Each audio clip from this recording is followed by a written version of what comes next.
Bien, buenos días a todos y todas. Buenos días.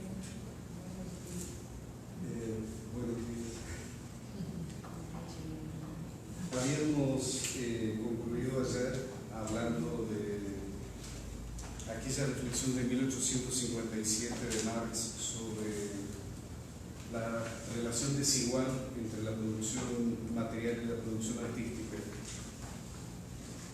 Y recuerden que hemos desarrollado esa crítica al sociologismo, al reduccionismo sociológico. Y la provocación de Marx de que lo importante no es explicar la Ilíada o la Odisea por las condiciones materiales que le dieron nacimiento, sino por qué sigue influyendo actualmente en la propia época de Marx y en nuestra propia época, y seguimos considerándola como una obra fundamental en su género. El modo en que resuelve Marx el problema, y eso es lo que quedó pendiente, es la parte que encuentro incómoda. Él resuelve el problema demasiado rápido. Es decir, plantea un problema que los críticos marxistas posteriores trabajaron con mayor detalle una y otra vez. La respuesta de Marx es la siguiente. Hay niños muy infantiles y niños que se comportan como adultos, ¿sí? Serios como adultos. Los griegos fueron niños normales. La idea de Marx es que los griegos son nuestra infancia, la infancia de los europeos del siglo XIX, en la perspectiva de Marx, y que es explicable que el adulto europeo esté fascinado con la mejor versión de su infancia, ¿sí? En primer lugar, me parece problemático el adjetivo normal. ¿Qué quiere decir que un niño es normal? Y cuando trato de representarme imaginariamente ¿qué es esa normalidad? Y me pregunto cuándo un niño es normal. Me respondo cuando es obediente, cuando estudia, cuando hace los deberes, cuando cumple con los deberes religiosos. Tengo la impresión de que la respuesta de Marx no es una respuesta. En el caso de un pensador de la estatura de Marx, habría que preguntarse ¿por qué? Y creo que la respuesta está en ese fenómeno que comentamos ayer con mucho más detalle. Es la grecomanía de la época. Recuerdan que hablábamos de Winckelmann, de la influencia sobre Goethe, sobre Hegel y sobre Marx. Marx fue, y eso lo vimos en la Carta al Padre, un lector apasionado de Winckelmann. Y esta idea de que el arte griego representa un arte insuperable, ¿sí? En este caso extendido a la épica homérica, aparece como una solución rápida y disponible para el pensamiento de Marx, ¿sí? Hoy conocemos infinitamente más acerca del arte griego y acerca del arte antiguo en general. Y podemos saber cuán equivocados estaban Winckelmann, Goethe, Hegel, Marx, porque estaban enamorados de un arte griego que no existió nunca en esos términos. Es decir, los niños normales que plantea Marx tienen además un inconveniente: no existieron. Es en la obra posterior a Marx donde esto aparece como un problema tratado con mayor detalle, ¿sí? Sobre todo porque todo un sector de la crítica estalinista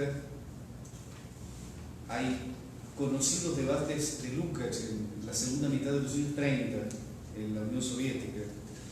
Eran sociologistas, es decir, tenían esta tendencia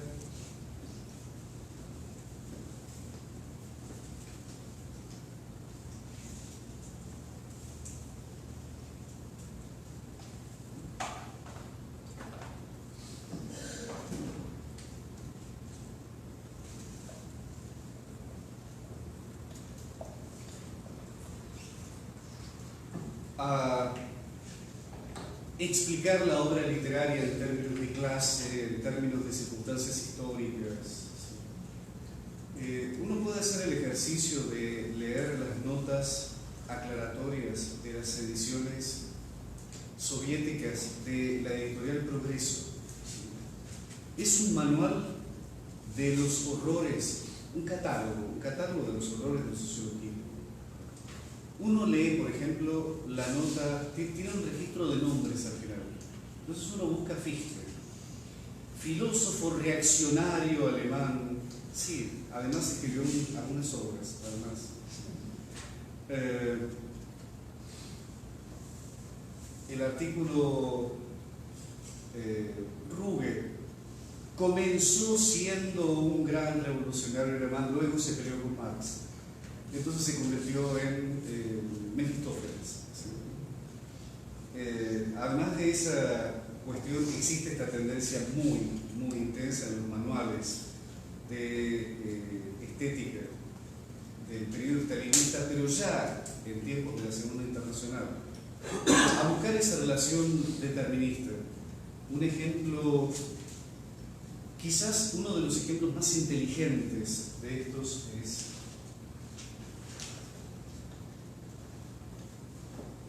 Franz Nering, uno de los primeros biógrafos de Marx, autor de una monumental historia de la socialdemocracia alemana en varios volúmenes. Fue uno de los primeros críticos literarios marxistas y escribió un libro bastante clásico, que es La leyenda de Lessing.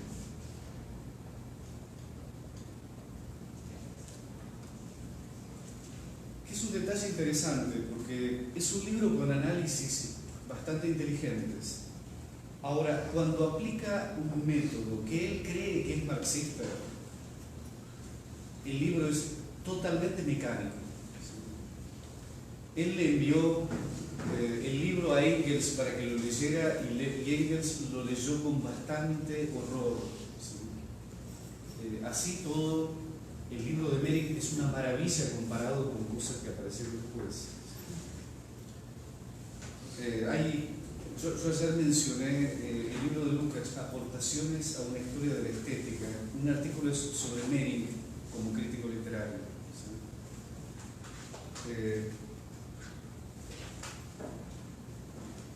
¿Quiénes buscaron otra forma de explicación? Bueno, dos autores que se ocuparon con bastante detalle de estudiar el porqué de la supervivencia de las obras a lo largo del tiempo, es decir, el problema de la recepción en términos históricos, son Ernst Bloch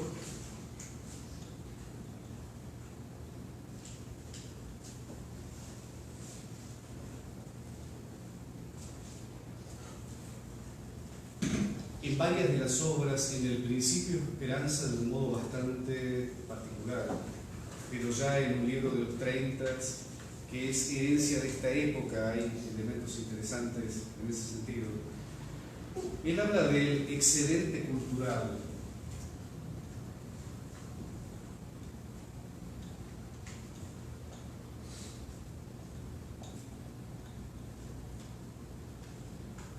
Y lo hace en el contexto de una polémica con un discípulo y luego rival de Lukács, que fue Mannheim. Mannheim escribió un clásico de la sociología de los años 20 que es Ideología y Utopía, que entre otras cosas es un libro escrito en contra de historia y conciencia de clase de Lukács. Lo que trataba de decir Mannheim es que toda producción cultural o filosófica, es decir, toda producción intelectual, artística, toda ideología, es ideología en el sentido de falsa conciencia, es decir, está en lo que él llamaba Seinsgebunden, o sea, está atada a las condiciones de existencia, está atada a las circunstancias históricas y no puede ir más allá de ellas. La pregunta inmediata que hace Bloch es la siguiente: el libro de Mannheim, que ideologiza y por lo tanto relativiza históricamente toda producción intelectual, ¿sí?, no puede explicar por qué, una vez desaparecidas totalmente las condiciones sociales de, por ejemplo, la Grecia del periodo heroico, seguimos admirando el arte y la poesía de esa época. ¿Por qué? Si está limitada exclusivamente por las condiciones materiales, ¿por qué sigue influyendo sobre nosotros? Y el ejemplo elemental que da Bloch es el siguiente: no aplicamos la física de los griegos y leemos la tragedia griega, ¿sí?, y leemos la filosofía griega. Resulta claro que, a contrapelo de lo que propone Mannheim, la filosofía y la literatura tienen un excedente cultural respecto de las condiciones materiales que la ciencia no tiene. La ciencia está mucho más determinada por las condiciones contemporáneas y el poder de supervivencia está dado porque esa ciencia es superada por un nuevo paradigma más complejo, más revolucionario en relación con el anterior. Por eso plantea Bloch, hablamos de un progreso científico. Es extremadamente problemático hablar de progreso literario. Implicaría decir que Racine es mejor que Shakespeare porque vino después, o que Paulo Coelho es mejor que Balzac porque vino después. Es un poquito problemático hablar de progreso en términos de literatura. No es acumulativo, y la relación entre la literatura y la sociedad y la historia de la técnica son diferentes que en la producción material y en la investigación científica.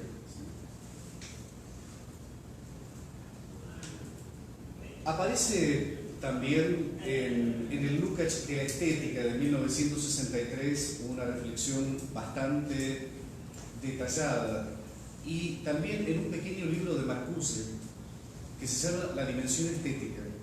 Son tres de los intentos más inteligentes para responder a este problema. Yo creo que sigue habiendo una dificultad.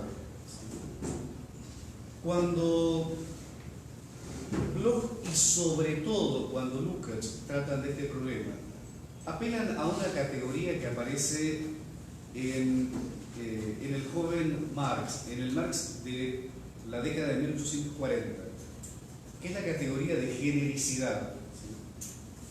Es una palabra muy breve y muy simpática.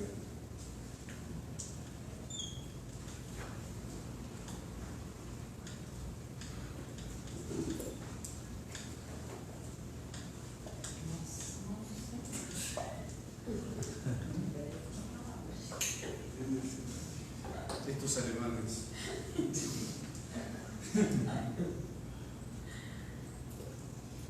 Tiene que ver con ese sistema de ideas que está presente en el Marx de la década de 1840 y que mencionábamos ayer. La idea de que las condiciones del capitalismo, las condiciones de explotación capitalistas, son la inversión de un estado normal, ¿sí? Por eso veíamos que en los manuscritos se hablaba de el trabajo alienado y el trabajo en general. El trabajo alienado es la inversión de un trabajo en general, ¿sí? y el hombre bajo el capitalismo es una suerte de no hombre o de existencia mutilada, y es la inversión de un ser humano tal como debería existir. También lo mencionábamos en relación con esta dialéctica que aparece sobre la cuestión judía entre el bourgeois y el citoyen. El citoyen es la idea, el bourgeois es la perversión humana del modelo del citoyen. El Marx de 1840 piensa en términos de algo que, por culpa de las relaciones económicas y sociales, fue proyectado al cielo y debería volver a la tierra. El citoyen vive en el cielo, dice Marx. En la tierra vive el bourgeois. Había que revolucionar las condiciones terrenales para que el citoyen baje a la tierra. ¿Es eso o es invertir?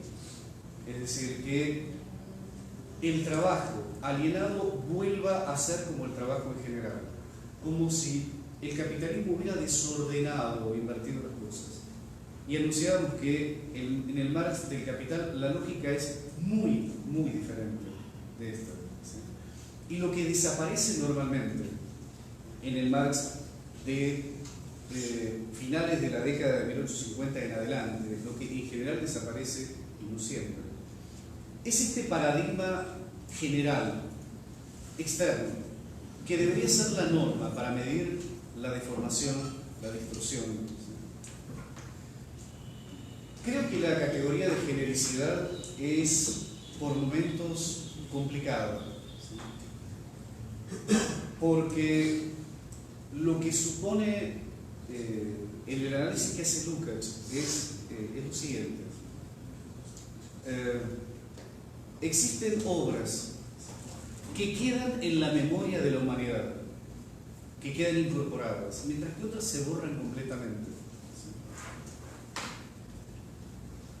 ¿Por qué esto ocurre? Porque a medida que la historia transcurre, algunas obras particularmente importantes, obras que marcan épocas fundamentales, ¿sí?, en la historia de la humanidad, quedan grabadas en nuestra memoria humana. Otras, que representan condiciones más contingentes, se olvidan por completo. Y entonces aparece un canon histórico de obras que pertenecen a esta genericidad humana. Tiene aspectos que remiten a dimensiones importantes de la obra de Marx. Hablábamos de esta diferencia entre la superficie y la esencia, el ámbito de la apariencia y el ámbito de la esencia, fundamental en toda la crítica de la economía política. Recordemos la diferencia entre valor y precio, ¿sí? El precio es la apariencia y el valor, precisamente por no ser visible y pertenecer a la esencia, corresponde al ámbito de lo que debe ser descubierto por la ciencia, es decir, en la superficie de la vida cotidiana no se percibe. Lukács parte de esta reflexión. Él dice: en la vida cotidiana vemos relaciones del plano de la apariencia, familiares, locales, religiosas, nacionales, de clase. Lo que no vemos en el plano de la superficie de la vida cotidiana es la genericidad, es decir, la historia de la humanidad como especie.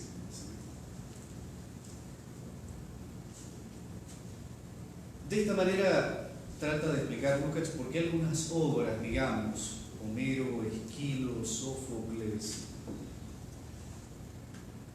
se integran a un canon de la memoria de la humanidad y otras no. Un problema que yo veo es que creo que Lukács está mezclando dos paradigmas.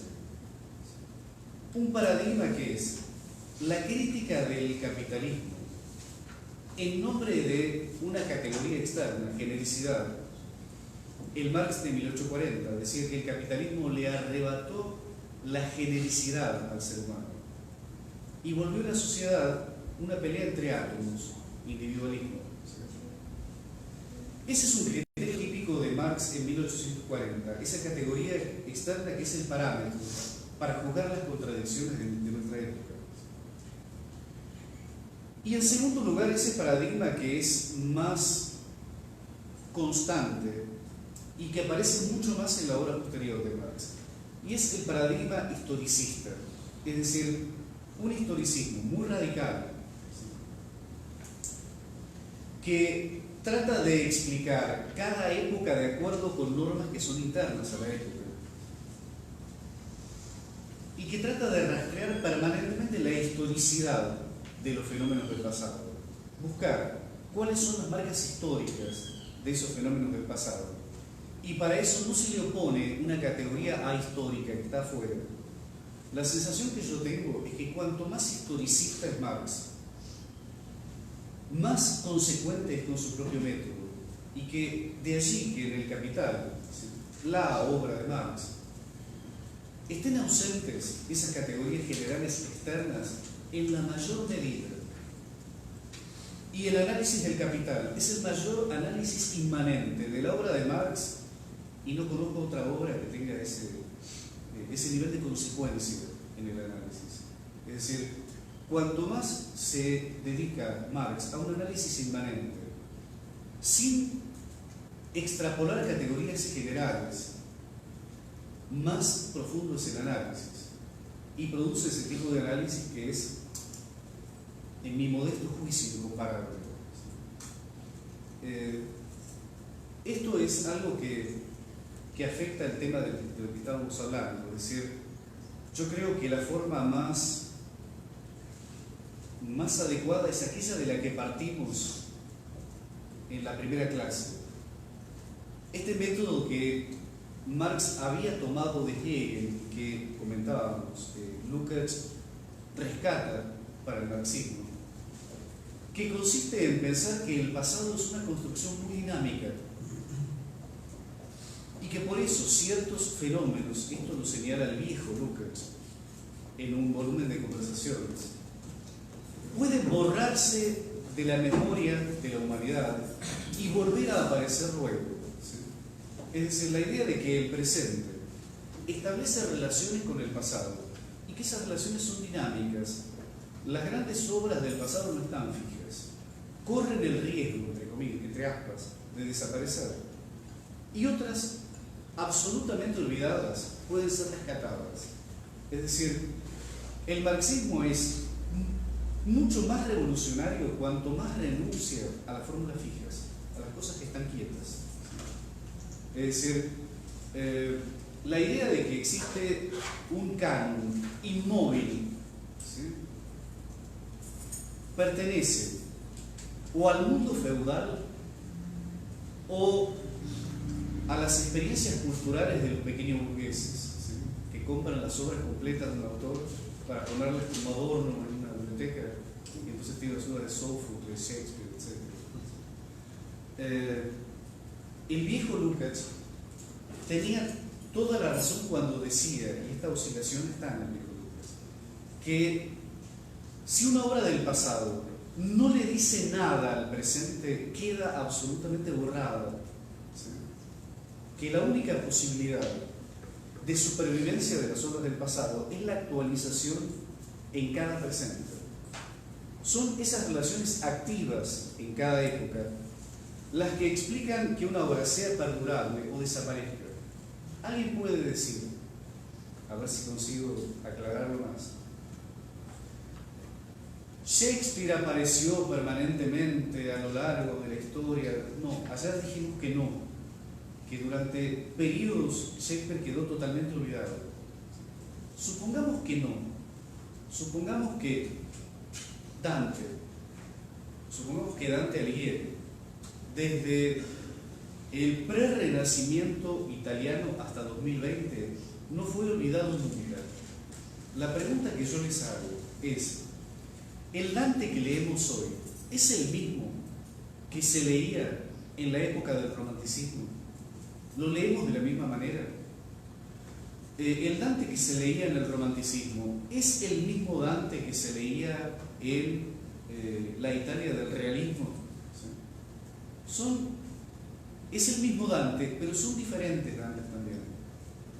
La literatura, como decía Lukács, no es un objeto, es una relación. No existe un objeto llamado literatura. Un libro no es literatura. La literatura es la relación entre un sujeto y un objeto. Esa relación cambia históricamente. Y suele ocurrir que la aparición de un gran escritor modifique la forma de leer de escritores anteriores. Eso ocurre con enorme frecuencia en la historia de la literatura. Esto lo decía Borges sobre Kafka. Él decía, la aparición de la obra de Kafka marcó de un modo radical la historia de la literatura moderna. De modo tal que leemos a autores anteriores a Kafka como si fueran Kafka. ¿Sí? Y dice Borges irónicamente, Kafka inventó sus propios precursores. ¿Sí? Esto ocurre a menudo con los grandes críticos. Walter Scott era un autor muy menospreciado cuando Lukács escribió el romance histórico. Sin duda, Lukács ayudó a que se despertara un interés por un autor bastante olvidado. Me temo que hoy Scott ha vuelto a ocupar un lugar de un relativo olvido. ¿Sí? Pero suele ocurrir esto. Cuando Benjamin escribió el libro sobre el Trauerspiel, sobre el drama barroco alemán, escribió sobre autores que no leía nadie, excepto algunos profesores de literatura alemana, y consiguió que en Alemania volvieran a ponerse de moda. Es decir, todo depende de una relación actualizada en cada presente. Y para explicar esa relación no sirven invariantes históricas. Es necesario un análisis inmanente y un historicismo muy radical. ¿Se entendió esto? Hablé un poquito rápido, me parece. ¿Se entendió o hablé rápido?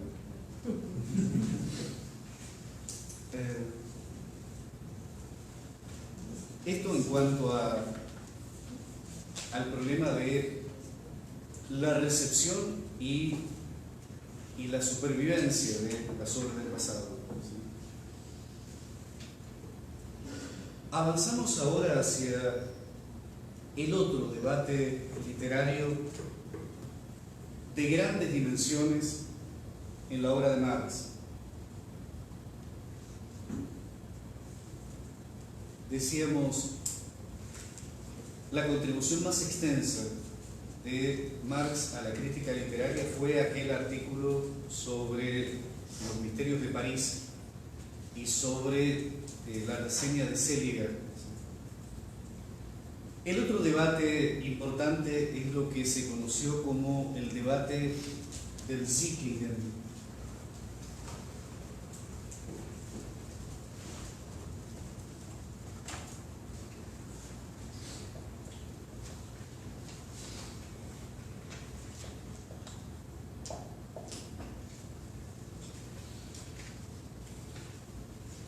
Franz von Sickingen. Es un debate en el que participaron Marx, Engels y Ferdinand Lassalle.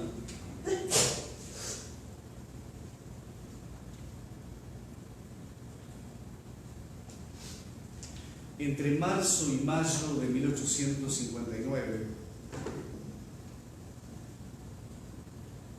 y que consiste en una correspondencia entre los tres. A partir de una obra de teatro que escribió Lassalle, cuyo título es Franz von Sickingen. ¿Ustedes saben quién fue Lassalle? ¿Pusieron a hablar de él? En la época de Marx era un líder socialista seguramente más influyente que Marx. Hubo muchos grupos socialistas lasallianos, no solamente en Alemania, sino en diferentes lugares de Europa. Lassalle era al mismo tiempo una figura muy carismática que consiguió inclusive influir sobre algunos políticos burgueses. Un proyecto naturalmente fracasado que produjo risa en Marx y Engels es que en determinado momento Ferdinand Lassalle pensó que podía incidir sobre Bismarck. Eso era un poquito difícil. Lassalle es importante porque a lo largo del movimiento revolucionario mundial ha habido modelos de líder, modelos de liderazgo. Y uno podría escribir una historia de las transformaciones de ese modelo y decir que Marx representaba un modelo de intelectual muy diferente de Lassalle. Esto al margen de diferencias de inteligencia, capacidad intelectual, política. Hay que decir que Lassalle era un intelectual importante que murió de una forma extraordinariamente estúpida antes de los 40 años. Y esto Marx y Engels lo comentan entre ellos en las cartas, con algún elemento de lamento muy fuerte, porque realmente es una pérdida estúpida de una figura necesaria para el movimiento revolucionario de la época. ¿Sí? ¿Por qué digo que es un modelo diferente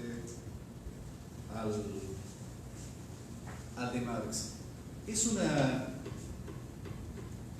explicación que necesita, como cualquier otra, ser explicada históricamente.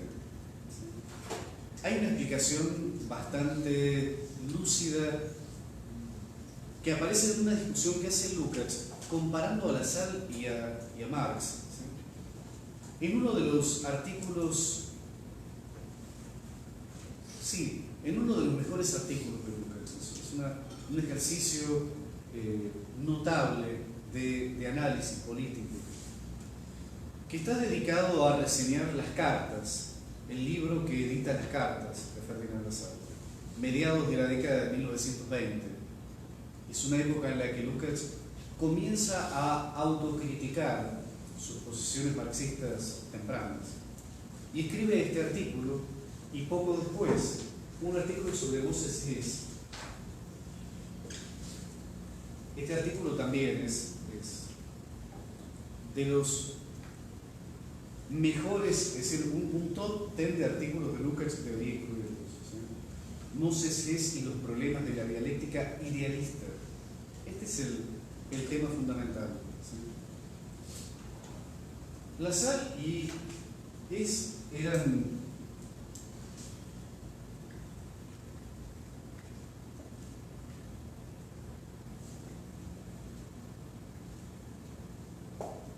jóvenes hegelianos. En las traducciones suele aparecer neo-hegelianos. Yo no sé qué quiere decir neo-hegeliano, ¿no? Es decir, semánticamente no lo comprendo. Porque había viejos hegelianos y jóvenes hegelianos. Eran dos generaciones. Unos eran más viejos y otros eran más jóvenes. Es como si los estudiantes jóvenes que están presentes aquí fueran neo-estudiantes en lugar de estudiantes jóvenes.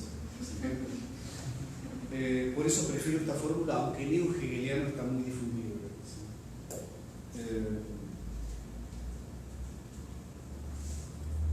El problema de los neo-hegelianos es el siguiente. Hegel, con todas las contradicciones, con las tendencias logicistas que vemos en Hegel y que comentamos y que Marx cuestionó, tenía aquello que comentábamos ayer, era reivindicado por Lukács como propio de Hegel y de Goethe: aprendizaje de la realidad. Algo característico de muchos neo-hegelianos es que en lugar de aprender de la realidad querían aprender de Hegel. Es el punto en el que una escritura provocadora se vuelve una escritura sagrada. Entonces, el discípulo que venera fuertemente a su maestro termina reproduciendo a su maestro en un nivel inferior y quedando por detrás de su maestro. Si yo repito a mi maestro, retrocedo detrás de él. ¿Sí? También por ese fenómeno de teléfonos descompuestos, pero sobre todo porque pierdo la relación inmediata con la realidad, ¿sí? Haciendo exégesis bíblica. Lo que observa Lukács es lo siguiente: en figuras como la sal o como Hess, encontramos a modelos diferentes a Marx. Marx empezó a estudiar sistemáticamente Hegel en 1837 y no tuvo nunca una etapa de veneración de Hegel. Siempre fue, desde 1837, un crítico de Hegel. De la misma manera que Marx nunca fue un adorador de los economistas políticos, nunca veneró a los economistas políticos. Empieza a estudiarlos en 1844 y empieza a criticarlos. No tiene este momento que considero aniquilador de mentes, un aparato de destruir cabezas, que es venerar a una figura sin tener ninguna disposición crítica. Con Lassalle y con Hess, dos figuras extraordinariamente inteligentes de su época, aparece este problema. Y por eso tienen varios elementos en común. Uno de ellos es el logicismo del que hablábamos ayer. Una tendencia muy fuerte a hacer un esquema intelectual y a pedir que la realidad tenga la bondad de parecerse a ese esquema. Y si no, como decía Fichte, si la realidad no está de acuerdo con mis esquemas, peor para la realidad. Esa...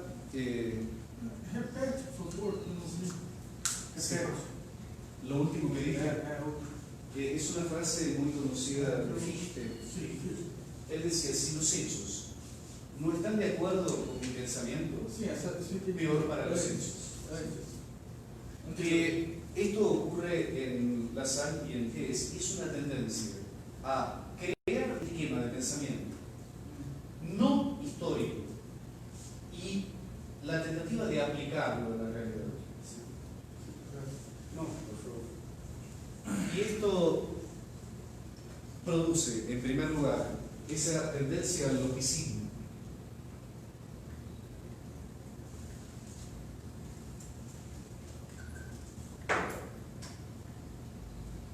Y una segunda cuestión importante, y creo que cuando Lukács en su artículo percibe este rasgo en común de Lassalle y de Hess, está marcando un aspecto muy lúcido de la cuestión.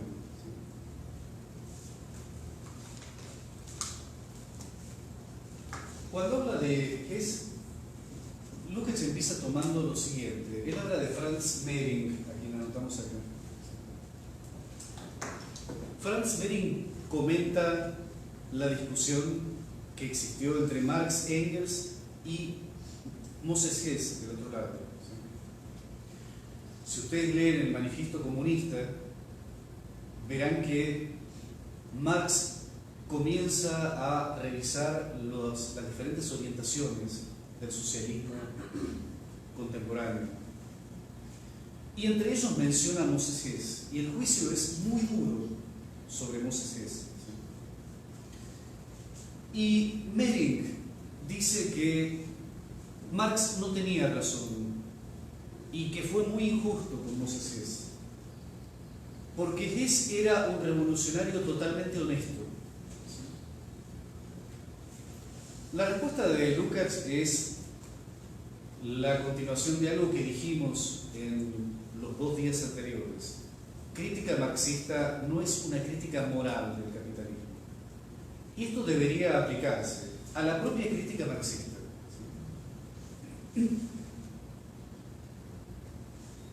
Moses Hess indudablemente era un revolucionario muy honesto, muy comprometido, muy sacrificado. Eso no dice nada acerca de la validez objetiva de sus teorías. Podemos imaginar que un obrero analfabeto pueda tener un nivel de compromiso moral, ético, altísimo, y que como persona sea infinitamente más valiosa que cualquier intelectual y cualquier líder político. Podemos perfectamente y con bastante facilidad imaginarnos eso. Eso no quiere decir que las ideas teóricas que haya en la mente de un obrero analfabeto necesariamente expliquen mejor el capitalismo que el capital de Marx. ¿Se entiende? Una cosa es la dimensión humana de un ser humano y otra es la dimensión intelectual, o el significado objetivo de una teoría desarrollada por un ser humano. Es un poco pueril, un poco infantil, como aquellos que dicen que si Marx escribió El Capital y El Capital es una obra tan importante, Marx tiene que haber sido una buena persona. Eso es moral evangélica, no es teoría marxista. Lo que propone Lukács es lo siguiente: analicemos la significación histórica, qué significó históricamente y como legado la obra de intelectuales como Lassalle o como Hess. El problema de estos teóricos es que querían ser hegelianos ortodoxos y eran tan ortodoxos que asumieron posiciones de Fichte. ¿Por qué? Porque se volvieron fuertemente logicistas. Es decir, querían armar una teoría y querían que la realidad fuese tal como el líder revolucionario lo indicaba. Es decir, es la figura de un intelectual, y voy a decir algo que mencionamos ayer y también el día anterior. Es la figura de un intelectual que no sabe prestarle atención al objeto. ¿Recuerdan la carta de Marx al padre de 1837, aquella conclusión? En lugar de imponerle, de encajar un contenido en la realidad, decía Marx en 1837,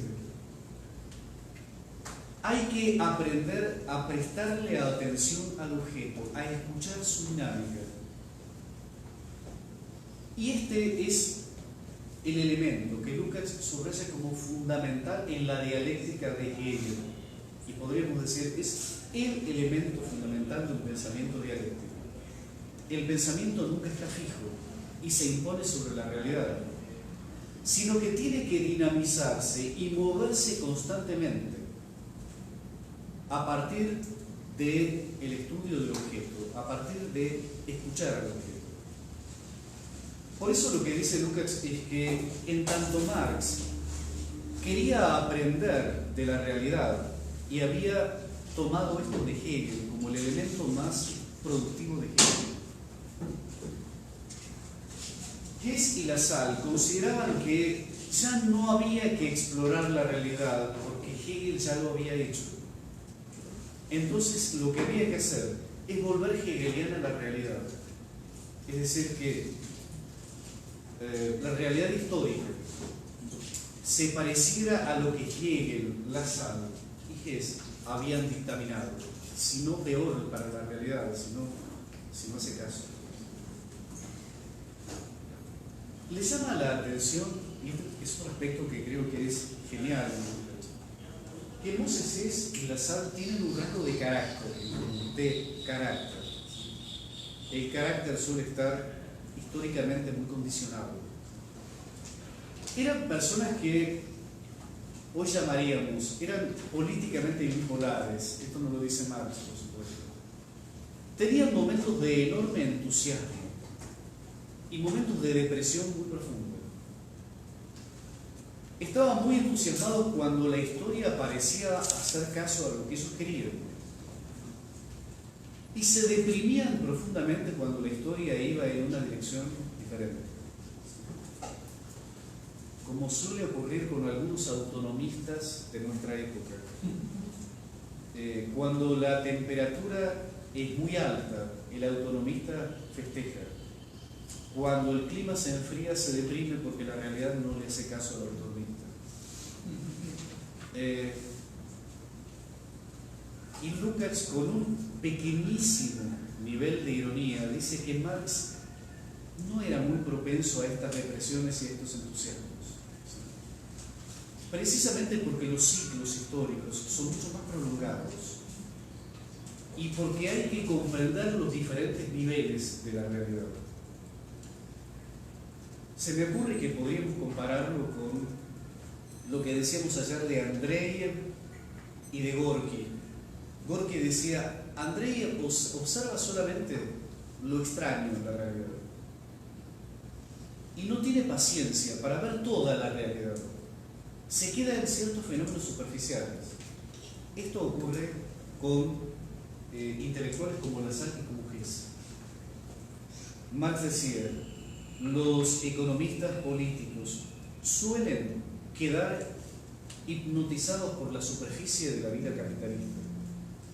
Los agentes de la producción y los economistas, dice Marx, en el Capital, quedan muy impresionados por la superficie.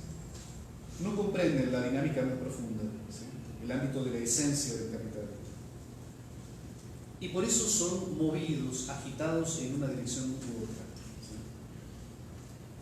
Podríamos agregar que esto pasa también con los intelectuales de izquierda, con la intelectualidad socialista.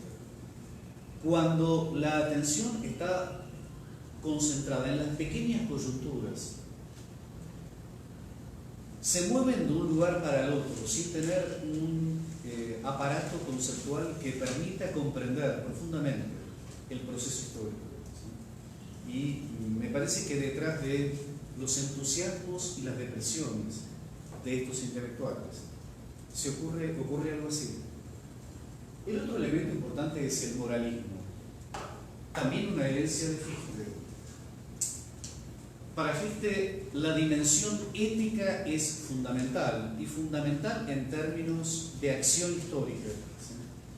Su modelo era Robespierre. ¿Cómo se llamaba a Robespierre? El incorruptible. ¿Sí? Fichte era un jacobino. Ser un jacobino en la época de los jacobinos podría ser una tragedia. Ser un jacobino en la época de Fichte podría ser políticamente complejo. La biografía de Fichte muestra esto. Ser un jacobino en la época de Marx es Don Quijote de la Mancha. Es lo que decíamos ayer. La última aparición del espíritu en la historia universal es la comedia, propone Marx. Los grandes caballeros de la Edad Media entran por última vez en el escenario como Don Quijote, como una figura cómica. Ser un jacobino, como a la manera de Lázaro de Hess en los 40, supone realmente estar fuera de la historia. ¿Qué es lo típico del jacobinismo? Marx lo define con bastante precisión. Dice, es subrayar excesivamente el papel de la moral y de la política en contra de la dimensión económica. Un jacobino quita importancia a la dimensión económica y quiere explicar la modernidad sobre la base de criterios políticos y morales. Y es lo que ocurre en el caso Hess y Lassalle. A los dos les importa demasiado la moral personal. ¿Qué quiere decir esto? ¿Un comunista debería ser inmoral? No quiere decir eso. Quiere decir simplemente, si estamos analizando procesos históricos y políticos, y fundamentalmente una época como la modernidad, que no puede ser explicada por criterios morales, ¿sí? El Marx del Capital insiste especialmente en este aspecto. No es posible aplicar un criterio moral para medir la política. Lo importante es la significación objetiva. A Lassalle le importaba más su imagen personal que los efectos de su propia teoría y de su propia organización política. En relación con esto aparece esta muerte ridícula de Lassalle. Lassalle defiende la causa de una mujer maltratada judicialmente. Lo que está absolutamente perfecto para demostrar que es una figura incorruptible y que está dispuesta a sacrificar su vida. Desafía a duelo y muere en un duelo con menos de 40 años para demostrar la capacidad que él tiene de sacrificar su vida, su movimiento, su organización política, el socialismo, etc. Hay un comentario del muy viejo Lucas, que creo que es un comentario bastante profundo. Dice: existen esas personas que sueñan con sacrificar rápidamente su vida en nombre de una causa. Y hay otras personas que consideran que habría que dedicar una vida lo más prolongada posible a la construcción de una causa y de un mundo nuevo. Al margen de dilemas históricos, creo que es toda una diferencia entre el modelo Lassalle, que se preocupaba demasiado por sí mismo y por la imagen de sí mismo, y el modelo de intelectual al que apunta la obra y la organización política de Marx. Esto puede parecer secundario, pero ahora que vamos a revisar la discusión entre Marx, Engels, Lassalle sobre